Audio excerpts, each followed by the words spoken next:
All right, so thank you to Axel, who came by and brought up the reality with me, which is currently it's not on the links on all of the homeworks are not working. So I'm working on updating those, but for now, just kind of a stopgap and obviously giving you guys more time to get that stuff in. I'm currently working on, I just put like a real quick description to give a little bit more context. So the first part here, this is literally from the chase scene when they're in Hong Kong. It's definitely some type of, definitely an Asian country where effectively he's riding on top of the car. And so you can, that's in that movie, obviously. I think it's relatively more towards the beginning. The second scene is also from the Black Panther movie, and that's where he actually kicks his suit, which is on a mannequin, and then tries to kick it again, and it hits him backwards.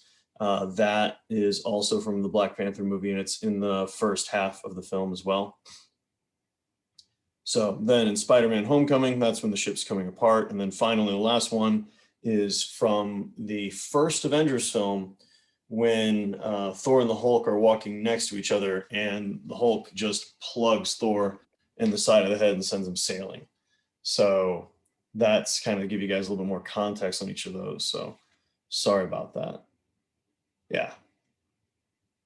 So I'm trying to get the actual timestamp from the movie up along with, I'll try to get the, more recent links that work. So sorry about that, guys, again. Okay, so in theory, we're moving on to the biomechanics of the human spine, but I don't know if you guys want to go there. We can go ahead and talk more about the good old rotational physics. It's effectively whatever you guys are in the mood for today. Yeah, what would you guys prefer for us to work on? So in the chat, whether you'd like to review some more rotational physics and then some examples you guys would like to work through. Otherwise, we're going to talk about the spine. So you can just say, put 4 or 9 in the chat. Okay, so we got 2 votes for sticking with 4. Make that 3. Make that 4. And I think the votes will keep coming in nice and strong for that. Okay, cool. Don't bother me any. All right.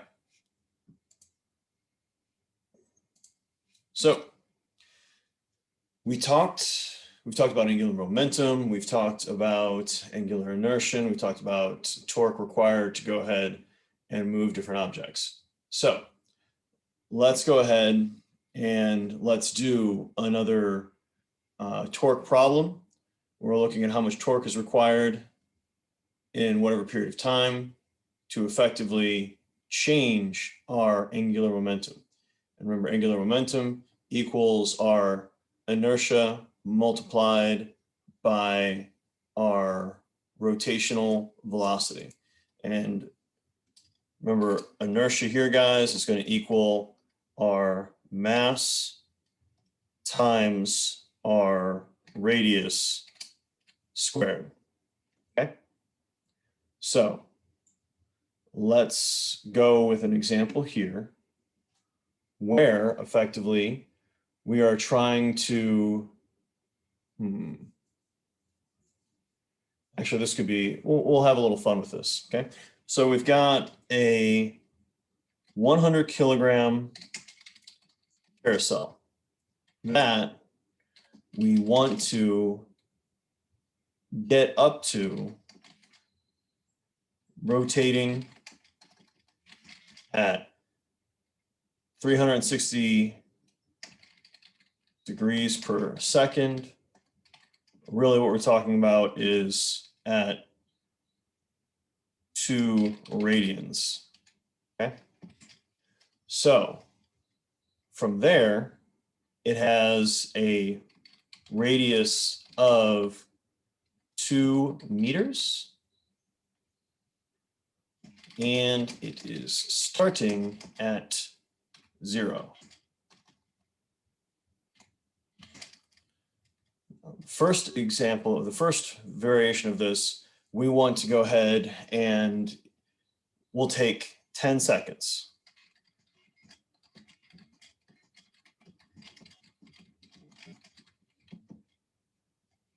Okay.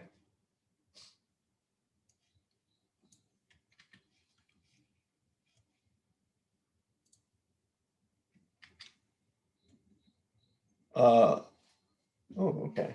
So rotational question for some time in class. Gravitational force is constant regardless of degree of, say, elbow flexion. So it's more difficult to hold something at 90 degrees than at 30 degrees only because the length of the resistance arm. Yes, absolutely. I'm just confused about the slide with all the triangles. It's not yet intuitive when I need them or how to draw them. Oh, okay, yeah, no worries. We'll do one of those next. We'll do one of those next.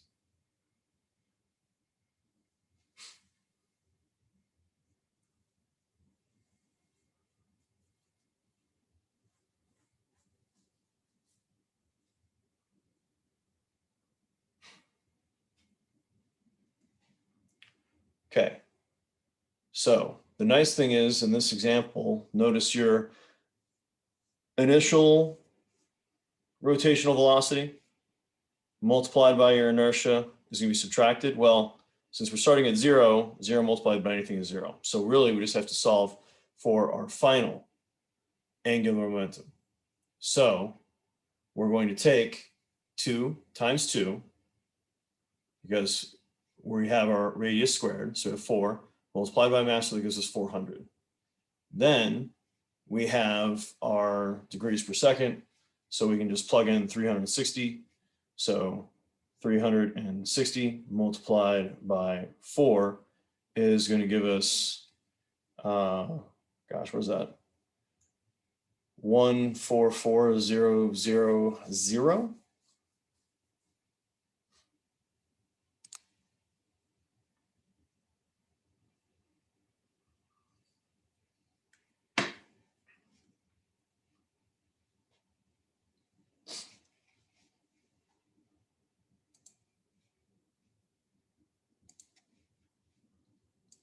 So 2 times 2 gives that 4. Multiplied by 100. That's our angular inertia. Multiplied by 360. Yeah, sweet. Yes, Josh, absolutely. That's how you get your angular inertia.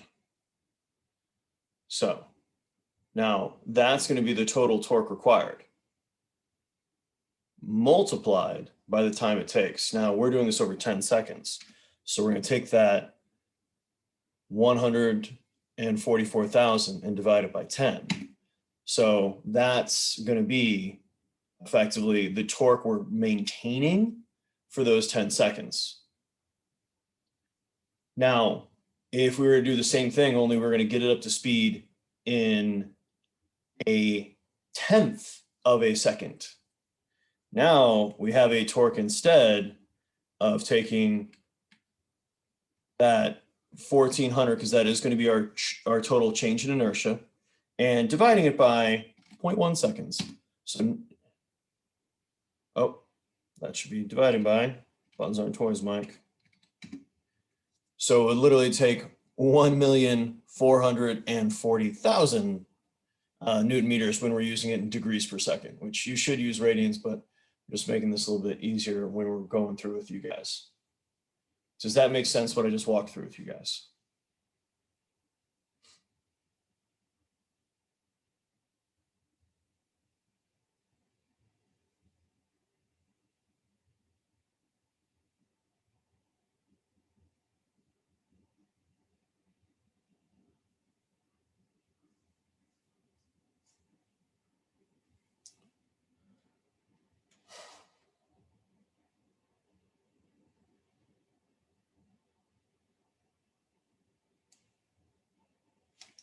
The 10 seconds came from, honestly, me just making it up. So that's what you see on the bottom, I was making it up, where it says, first time we take 10 seconds to get it up to speed, then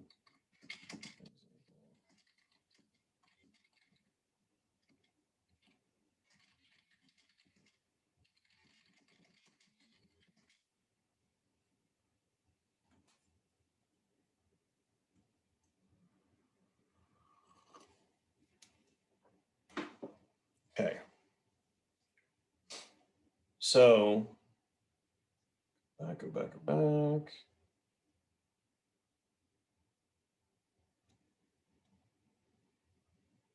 Okay. So remember, guys, we're using that right angle of the shortest distance from the fulcrum to effectively where we have our resistance or our effort arm. Okay. So to go with Chris's question, okay, we're going to have a forearm that is, let's say,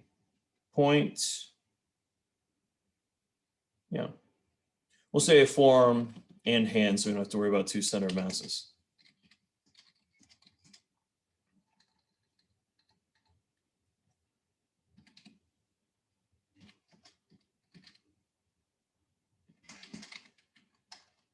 Bicep attachment that is 0.02 meters from the elbow. Okay.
So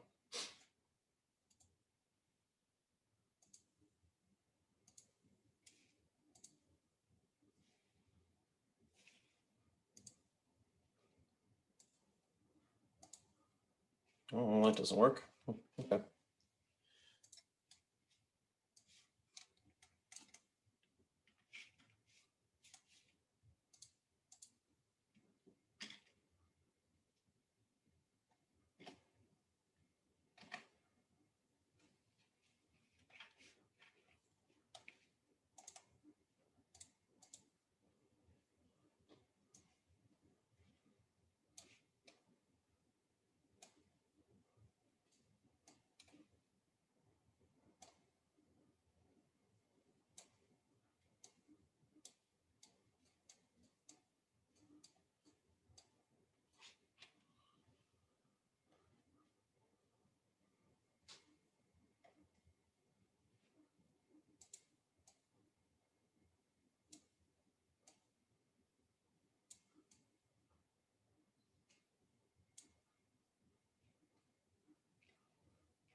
Okay, so we've got the mass of the object, 5 kilograms, which is 0.25 meters away. We've got the bicep attachment, that's 0.02 meters. And then we've got the center mass of the forearm, which is going to be, and hand, which is 2.5 kgs. And that is going to be a grand total of 50% of its length. So that's going to be 0.125. So if we're going to then go ahead and set up our basic formula, it's going to be the bicep force times 0.02 meters equals that 2.5 kgs times 9.81 meters per second squared, which in turn is going to be multiplied by 0.125 meters plus 5 kg times 9.81 times 0.25 meters. Does that make sense, guys, how to set that all up?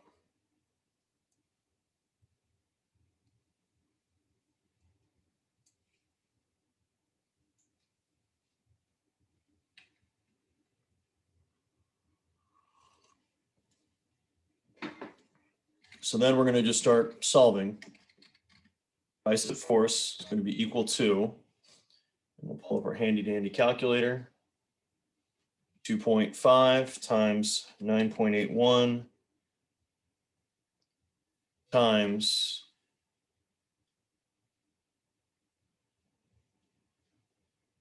make sure I got my values right, 2.5 times 9.81 times 0.125. We doing okay there, buddy? Somebody's mic is kind of coming through and sounds like it's a windy day wherever they're at. So then our first one we're going to get is going to be 3.0. Oh, really? Really? You did that to me? Okay, 656. And then we're going to have to add our next component, which is going to be that we got 5 times 9.81 times 0.25, 12.625.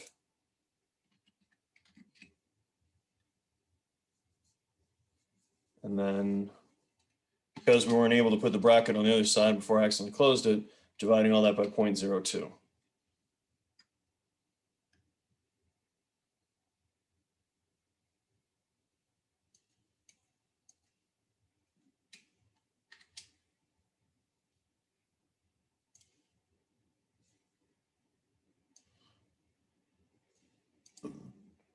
There we go. Boy, that does not look great. Okay, so now we're going to go ahead and take that 3.0656 plus 12.625, get that sum, divide that by 0.02, and then we have our bicep force, 784.53.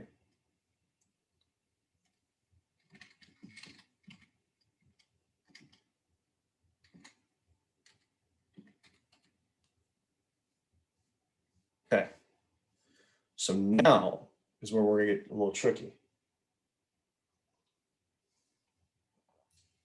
I got that from, if you read the initial point above where it says, and the form and hand weighs 2.5 kilograms and the center of mass, COM, is at 50% of its length.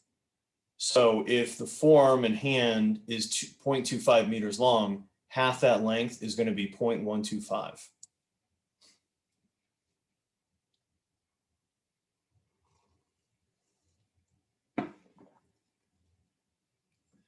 All right, that's why we talk this stuff through, guys. Okay, so now we're going to go ahead and do the same thing, only we're going to say our arm is holding that weight up, only now we're at a 30-degree angle. So now we need to go ahead and figure out that right angle for the center of mass here, the center mass of the forearm and hand, and then same thing with where the bicep is pulling from.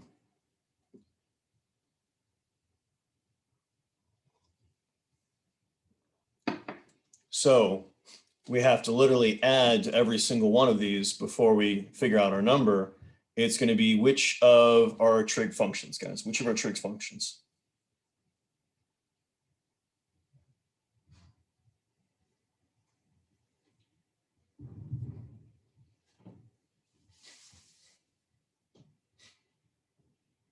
Absolutely. Should have said that before I saw both of them are up there. Okay, so we have got the sine of the angle, and it's actually, since notice it's the top part of the bicep, it's actually going to be, if we close the box, it's like this. So we actually want, what Marlana put out there is we want to use the sine in this example. Now we could use then the angle over on this side, which is going to be 60 degrees, and that's when you use the cosine, because then we'd be using the adjacent in what Chris is coming up with. So we have to literally take, and if you guys can kind of follow what I'm putting, but we have to take the sine of 30 degrees and multiply all of this by it, as we have to do that with this on the bicep force. So notice they're all going to equal out pretty quickly, but it's still something you'd have to do for the considerations of just the overall force that you're going to be having to produce and having to tolerate.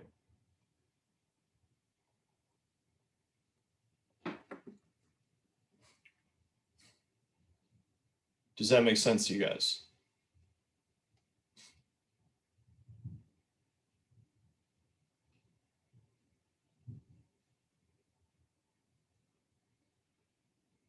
Yeah, no worries. Okay, so since we're taking the sine of 30 degrees, the way this is now going to be written out is we're going to have our bicep force is going to be multiplied by the sine of 30 degrees, which in turn is going to be multiplied by 0.02. That's our force on one side. So that's going to be equal to, and we do enter because I think I'm going to run out of space on this guy because it's going to be big. We're going to have that 2.5 kg weight multiplied by our gravity, which then is going to be multiplied by the sine of 30 degrees because it's going to be shorter, and then multiplied by that 0.125 meters. And then we're going to add to that 5 kg multiplied by 9.81 for gravity multiplied by the sine of 30 degrees multiplied by 0.25.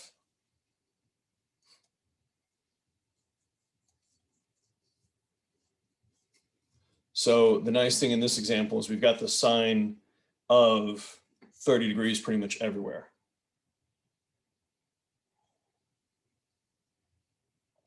That's okay. Because now, since that center of mass is closer, since we're on that 30-degree angle, that's why the center of mass of the hand and forearm is closer. The center of mass of the load is closer, and the biceps actual attachment is going to be closer. So this is a arguably pretty simple way to go about it, or this one isn't really that challenging. It gets much more challenging when we're looking at multiple joints. Okay?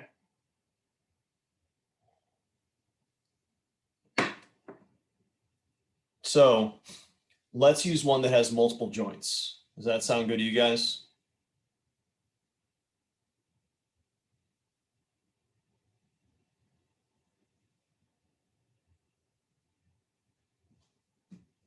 Okay.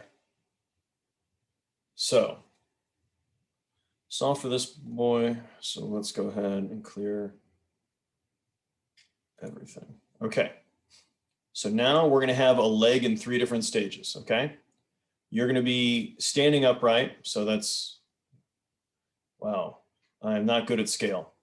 So you're going to have your leg going in the air where you're bent at 90 degrees. You're going to be holding your leg, oh God, holding your leg at what would be 100 and so we've got 90 degrees followed by 135 followed by 180. Okay.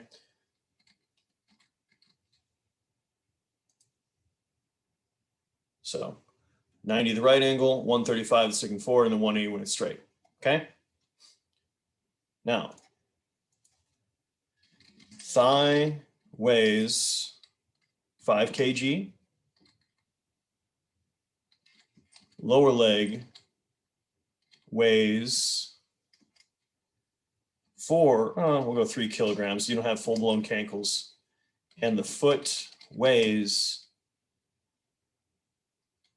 1 kilogram. Okay. The thigh length is 0.2 meters. No, sorry. That's a pretty short leg. We'll go 0.3 meters. And we'll say the lower leg is 0.3 meters and the foot is 0.15 meters. Center of mass for all is at 50%.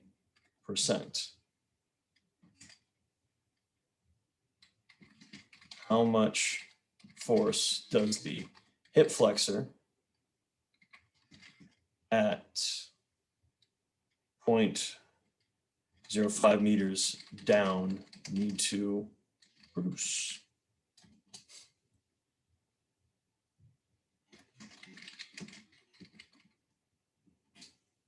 All right, so this is where it's going to get weird. Because notice the foot is always at a 90-degree angle. So we've got to do some funky trig in each of these. The easiest one to actually do is the leg at 180. And here's why. The 180-degree leg, basic formula is going to be that lifting force multiplied by 0.05 meters equals, okay, so now the first part we have is the thigh. Okay, the thigh's center of mass is going to be at 50% of its length, and its length is 0.3. So we're going to have the thigh weight, which is going to be 5 kg multiplied by 9.81 for gravity, multiplied by that center of mass, which is only 50% of 0.3, so it's going to be 0.15. We're going to then add the lower leg, which is going to be that 3 kilograms multiplied by 9.81, again for gravity, multiplied now by its center of mass. Now remember, the thigh before it is 0.3 meters long. So we're going to add that 0.3 to the thighs or the lower leg's center of mass. And 50% of 0.3 meters is what, guys?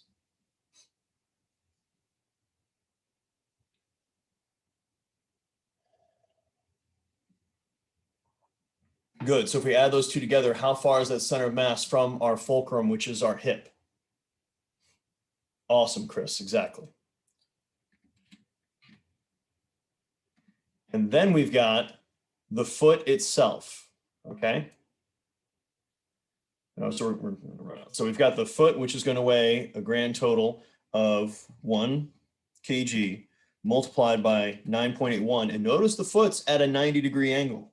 So what is going to be the distance of that foot's center of mass?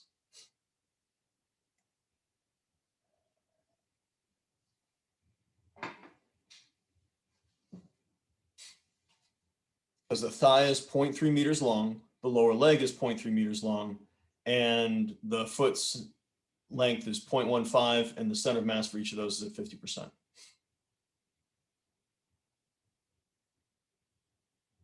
Great job, Chris. It's going to be 0.6. Now, you're absolutely correct. Who's looking at that and doesn't understand how that's 0.6?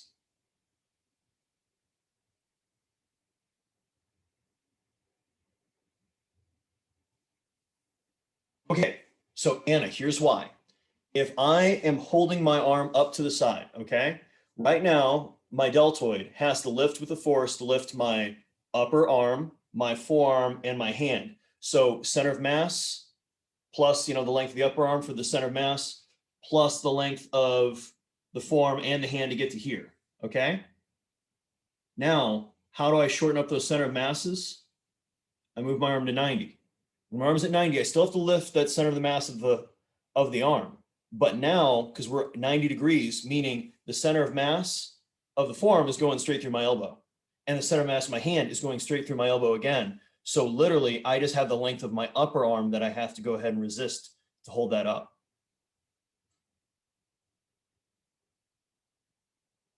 Does that make a bit more sense? So notice now in the straight leg position, that's the easiest one to figure out. The hardest one is going to be that 135. And that's going to be what we kind of will work our way into. Okay. So now, guys, let's go ahead and go through the 90-degree leg example. So we're going to have that same lifting force times 0.05 meters equals, okay, so does anything change with a thigh part, guys? Does anything change with a thigh part?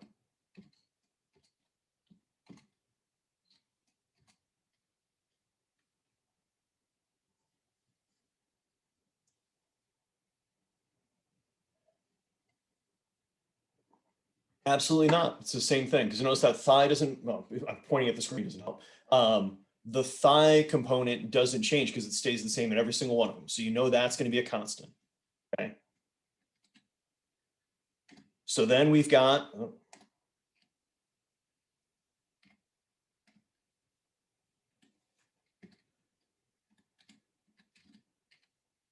okay, now where's that center of mass going to be for our lower leg now? For our shins, for the shank. Where's that center of mass going to be at now, since we're at a 90-degree angle?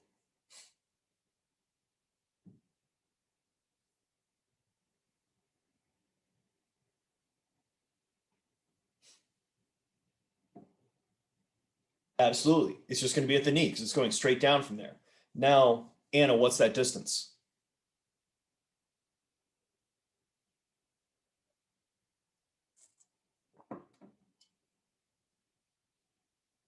Bingo. 0.3 meters. So then finally, we've got the foot. So we've got 1 kilogram multiplied by 9.81 multiplied by what's going to be its distance? Because notice that's at another 90-degree angle at the bottom. So what's going to be its distance from the center, or its center of mass from our actual length here?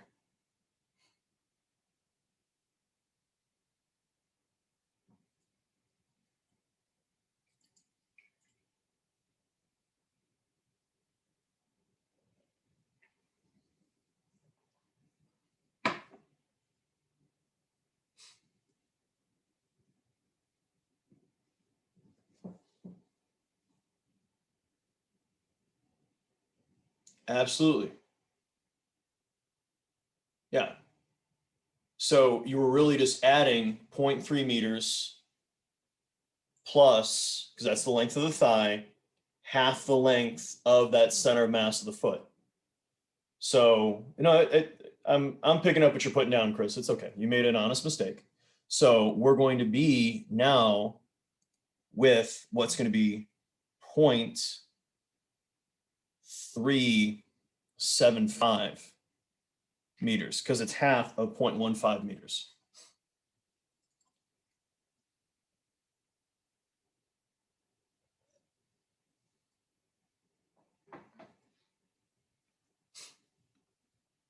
Okay, so now we get to the real son of a gun here, which is the 135-degree leg. So we start off again.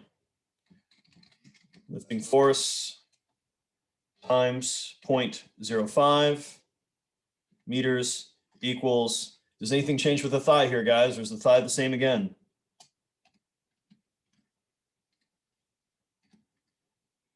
Anything change with the thigh?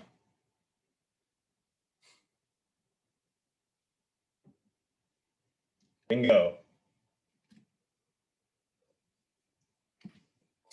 Now stuff gets weird. Stuff gets real weird. Okay? So, how do we find the center of mass of the Shank Shin lower leg? How do we do that? Because we definitely still got, it still weighs 3 kilograms. Still is going to be affected by the joys of gravity. But then what do we need to do?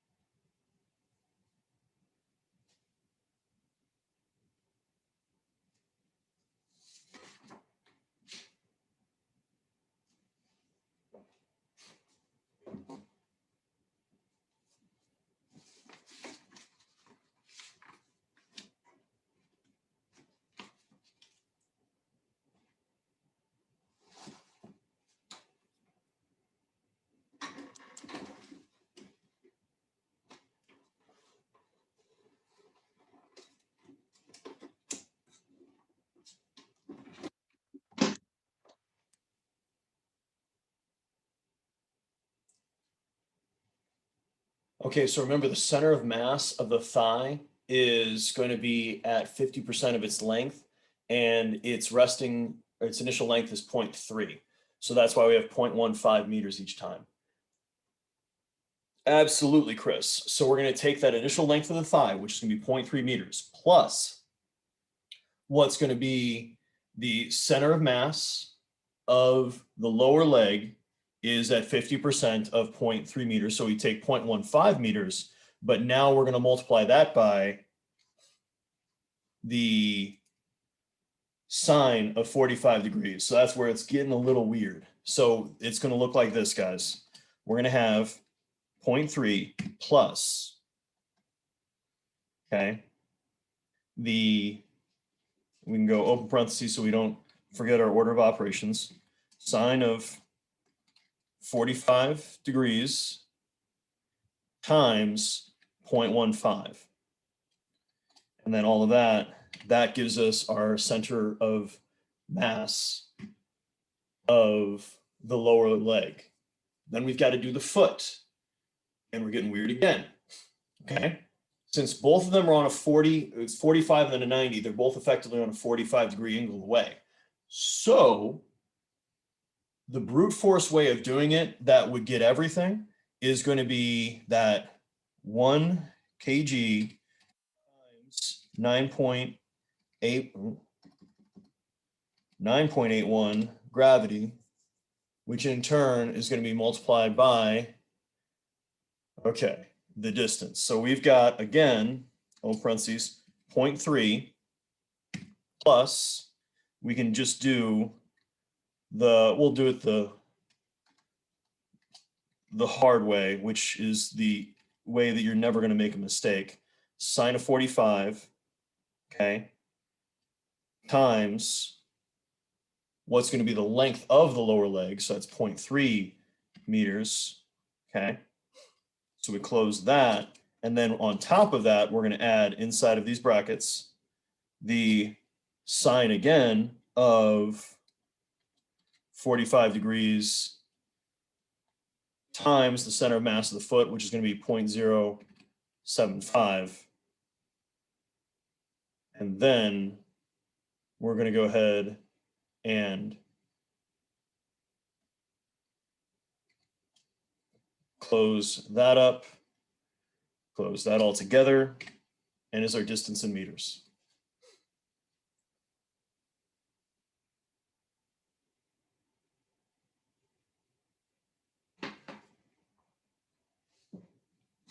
Gets wild, doesn't it, guys?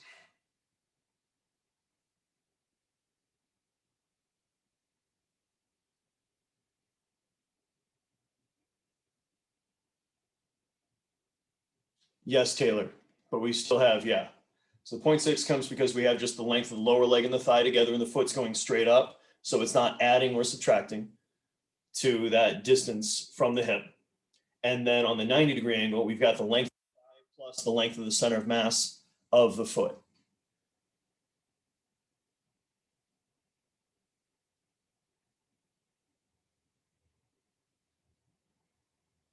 So the reason the foot is now at 0.075 meters, because we have effectively, we have to add the length from the knee joint to what's going to be the distance to the ankle.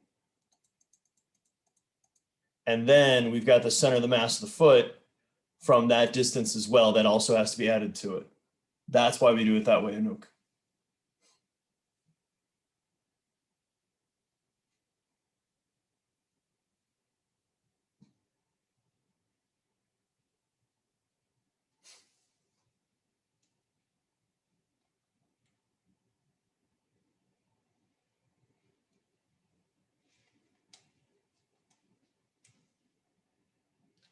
It's a lot.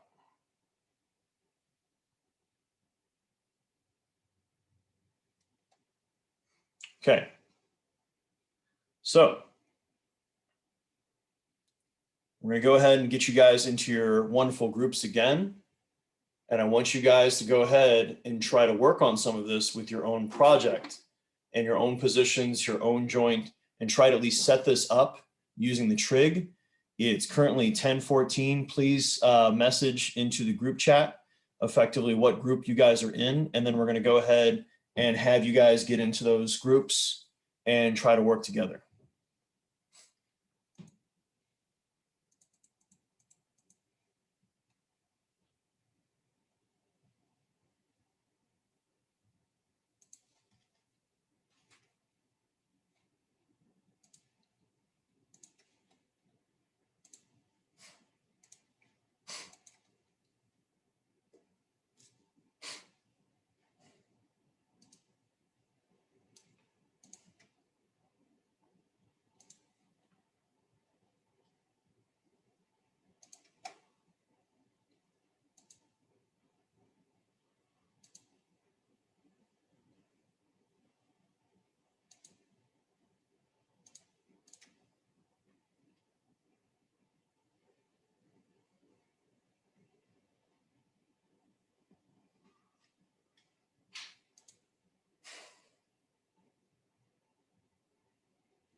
All right, and I'm sorry, Abby and Lexi, but since none of your other teammates are here, we're just going to put you guys into a pair, and you guys can just work together. Sorry about that.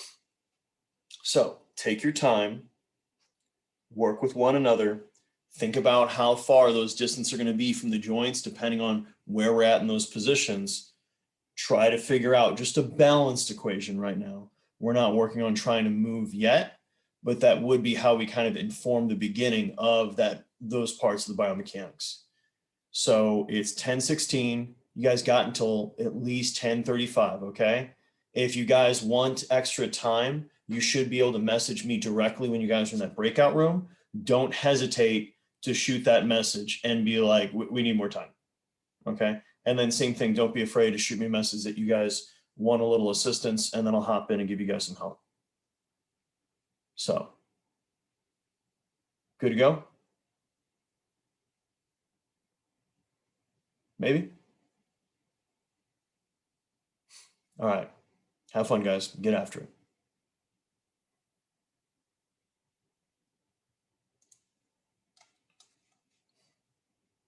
Which is, when you're doing this math, who do you use? Like, do we each run ourselves through the scenario? My advice to you guys is run the same person through that scenario. So whoever in your group is going to be the one demonstrating the motion, the movement that you guys are going to take the videos of, that person to use their body weight, the length of their limbs, because that's why we did that lab, so you can figure out how far each of those limbs are. Use that web link or use that table I sent you guys to figure out what or where that center of mass is going to be on each of those limbs. But then you have their individual proportions, because if you notice the proportions one, there's also like you multiply based upon the height. Well, that's if you're a balanced person anthropometrically, meaning how long your wingspan is the same as how tall you are. So in real sports, you rarely find people that are perfectly balanced. So like in the sport of basketball, you find people that, yes, they're tall, but the interesting thing is if you actually measure their wingspan, their arms, fingertip to fingertip, is even longer than they are tall. In fact, gosh, who's the guy who plays for the Lakers with the unibrow? I think it's Anthony Davis. Thank you, guys. Anthony Davis. Yes, he's only 6'11", but if I remember correctly, his wingspan is like 7'4" or 7'5". Like the dude can damn near touch the rim without even having to get on his toes, because he's just got freaky long arms, which is obviously, aside from his height, an even bigger advantage in that sport. And so same thing when you're looking at the forces, when you're looking at the torques required to move through certain positions, you guys are all working with the same person. So your numbers, they should make sense, and they should, obviously, you've got carryover. So like if one of you guys solves for the center of mass and the weight of the forearm because you're using the elbow, and then someone else is using the shoulder, well, you can give them that forearm information, and they obviously still need to go ahead and look at that upper arm information. So you guys can share that information, which is going to make it a lot easier when you guys are going through it. So, do yourself that favor and work together and make sure you guys are on the same page there. If you haven't had a chance yet to do the videos of the movement, the sooner you guys get that done between your expert and your amateur, the easier it's going to be for you guys to figure out, well, you went from position A to position B within this period of time. So these limbs were rotating at these speeds, and now you guys can use that change in rotational inertia that we touched on at the beginning. Because if you know the time it took, you know your initial velocity and that inertia of the limb, and you know your final velocity of the limb and its inertia. Well, you take that final momentum, subtract the initial momentum, and then you got the time it took, so you got the time on the other side, and you can solve for the torque really easily. Okay? So that's why we go through these examples, which seem, it's not easy, guys. And anyone that tells you this stuff is easy is a liar and should never be trusted. Okay? This stuff is difficult. That's why we go through all these examples. That's why I have you guys ask questions, because I spent a lot of time talking to myself. I don't like talking to myself. If I'm hanging out by myself, I'm not talking to myself. I'm just chilling. So I want you guys to ask questions. I want you guys to let me know when you're confused and where you guys need help on this stuff, because it's not easy. And you guys are doing it on even harder mode because we're having to use this lack of, when I normally would teach the class, the students didn't talk much, but instead I just saw this face all the time. I'm like, okay, everyone looks terrified. I need to go slower. I need to go backwards and figure out what's going on. Right now, I don't see you guys other than your names and then muted and blocked for a lot of folks. So I don't see that look of fear on people's faces. So I don't know, okay, maybe I'm going a little too fast. Maybe I should ease up a bit. And heck, no offense, you guys are the ones that showed up because we don't have everybody here today anyways. So it's 10:45. Obviously, we've gone through a lot. We're going to start on the spine on Thursday and go into that.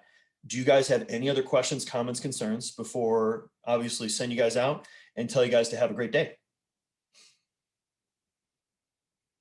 All right, guys. Well, take care of yourselves. Stay safe out there. And like I said, if you're having issues, if you and your group is getting to a point where you're just kind of hitting the wall and you don't really know where to go forward, don't hesitate to talk to me. My goal is that you guys understand this information and you can apply it. I could care less what methodologies it takes for us to get there. I just want us to get there. So have a great day, guys. Bye-bye.